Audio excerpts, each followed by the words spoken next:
नमस्कार मित्र, चर्चा बैठक किती तास घ्यावी? चर्चा बैठक 2 किंवा 3 तासापेक्षा अधिक घ्यावी.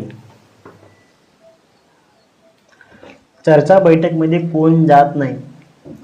ज्यांना मानव धर्माविषयी ओळख नाही, जे या मार्गात आपल्या अविचाराने वागतात, जे बाबांच्या आदेशांचे पालन करीत नाही, धर्माच्या शिकवणीने ते चालत नाही, ते सेवक चर्चा बैठकमध्ये जात नाही. चर्चा बैठक कोणत्या विषयावर सुरू असते किंवा चर्चा बैठकीचे विषय काय असतात? चर्चा बैठक ही मानव जागृती, 4 तत्व, 3 शब्द, 5 नियम आणि सेवकांमध्ये आलेले अनुभव किंवा बाबांनी सांगितलेल्या मार्गदर्शनावर सुरू असते. आणि चर्चा बैठकीमध्ये असलेले संचालक आणि अध्यक्ष यांच्या मार्गदर्शनावर चर्चा बैठक सुरू असते. काय जागृत असते? चर्चा बैठकमध्ये भगवत कृपा जागृत असते. चर्चा बैठकीच्या माध्यमातून सेवक काय करू शकतात?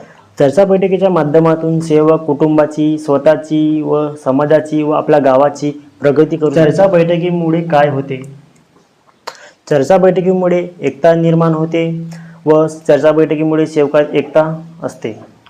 चर्चा बैठकीकरता काय लागत नाही? चर्चा बैठकीकरता संपूर्ण दिवस लागत नाही, संपूर्ण हप्ता लागत नाही, कसल्याही प्रकारची दान दक्षिणा लागत नाही, पैसा, धन, दौलत काही लागत नाही. तर सेवकांनो, जर का तुम्हाला हा व्हिडिओ आवडला असेल तर व्हिडिओला कमेंट करा, शेअर करा, लाईक करा आणि हो सकेल तर तुम्हाला अजून नवीन व्हिडिओ बघायचे असतील तर या पेजला फॉलो करा. भेटूया.